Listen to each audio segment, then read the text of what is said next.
How are you doing today? Non-stop but good. Yourself, Skee?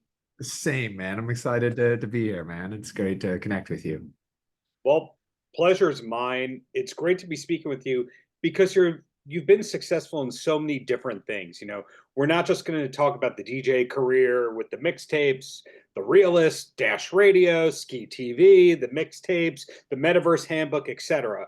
But we're here to talk about Tony Gwynn. When Yeah. did you first become a fan of Mr. Gwynn?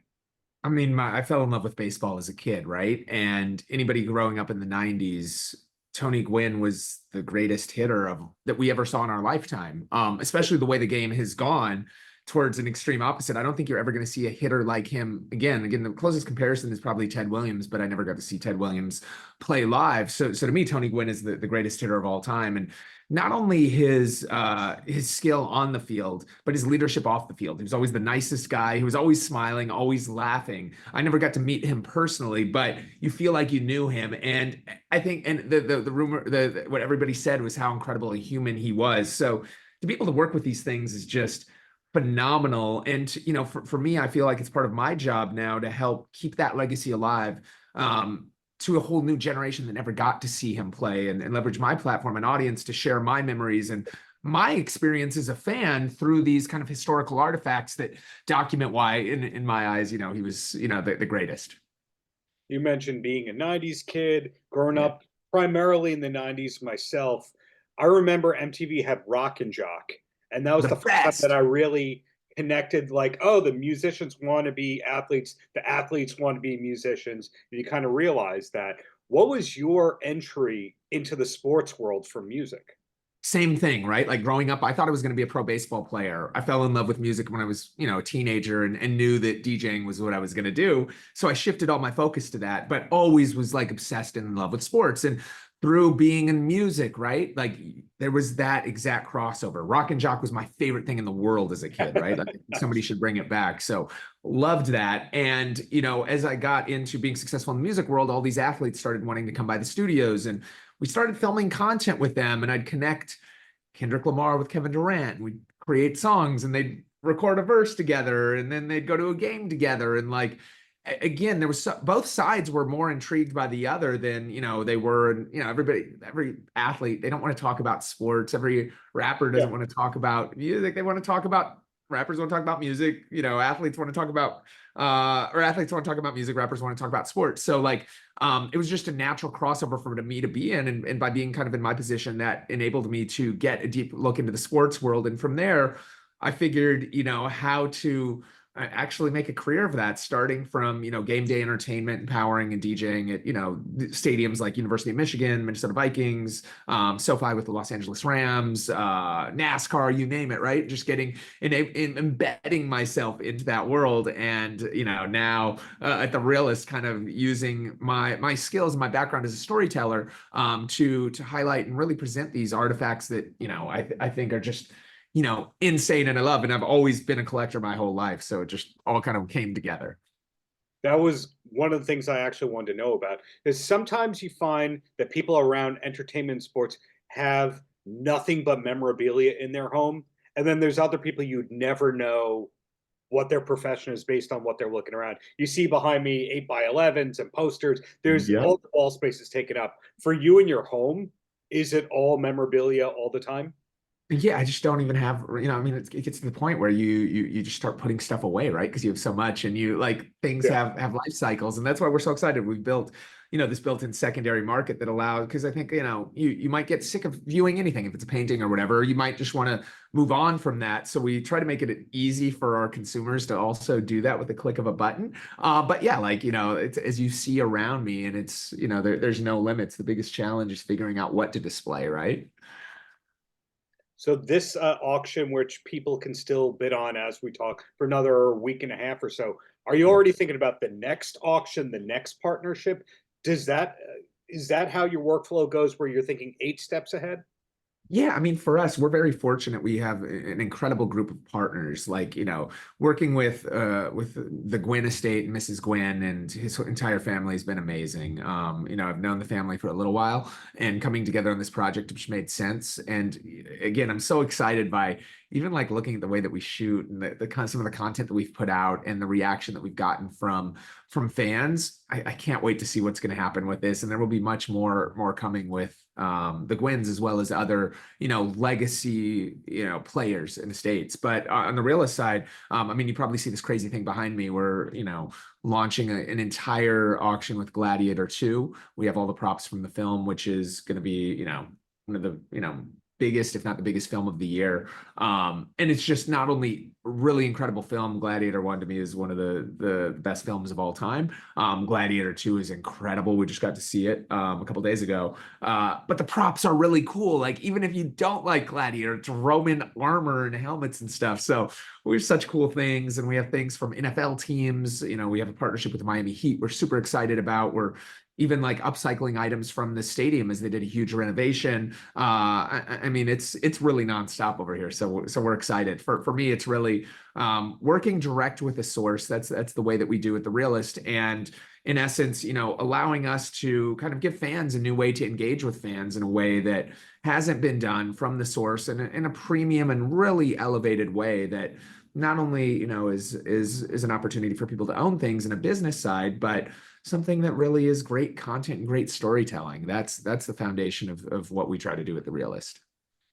One of the credits I called out earlier, the book that you wrote, the Metaverse Handbook. See, it's interesting to me how this all ties together because when I was a kid and you heard about auctions and celebrity estate sales, usually it was at places like Sotheby's and Christie's where it had to be this classy on-site thing where everyone had to gather and get specifically invited. But your auctions seem to be open worldwide and anybody can participate. In other words, you kind of went against the traditional model for all these things, open it up to everyone and kind of let everyone enjoy what it is. You nailed it, right? Like, we don't want to and to be clear, like, we are not an auction house. So, I don't want to compete. We don't want to play in the same lane that the Sotheby's of the world are in and many other auction sites. The way that they work, right, is people go to them, they consign items, they sell them, and that's kind of the end of it. That's great and that's awesome. And I just sold an Otani card with Sotheby's, right? Like, so we have, I have good relationships with all the auction houses. What we do is a little bit different. It really starts with authentication. And we only work with the source. We are there and we collect items directly from them. We use witness-based authentication for our gold stickers and silver-based authentication for our archival stickers. But again, we are not taking anything from a third party. And for us, it's presenting these in an elevated ways. With Gladiator, we're building museums across the country. With even Tony Gwynn, we have a display up in New York City at Bleecker Trading where you can go actually view his gold glove in person. And you get a free card that we've created as part of this giveaway if you show up. Right. And it's this entire campaign. It's not just the act of selling. It's how we collect, how we authenticate, how we storytell, how we maximize, and how we allow fans to own these artifacts from history that are without question real, because there's no question on provenance. Like, again, you just truly never know anything that you're getting from a third party. I mean, it could even, the people that own it might not even know what's out there. The stats are, staggering, seeing what's real and what's fake. And that's why we decided to launch this business. It really comes down to the authentication. And we just provide the pipes and the tools for our partners to sell these items, on their own, on kind of their own whim, with their own control, their look and feel, their branding, integrate into their own websites. So it's all kind of something natural for them, giving them this new service versus being just the typical auction site. And that's why, we saw the void in the market. There's just nobody doing what we are doing at The Realist, from the highest level of authentication to these like kind of white label sites and solutions that allow us to spin these sites up for our partners really quickly. And that's why what we do is really unique and kind of fits this unique niche within the industry that doesn't exist. Very interesting to say the least. 2 quick questions / topics, then I let you go. You ready? Of course, let's go. Okay.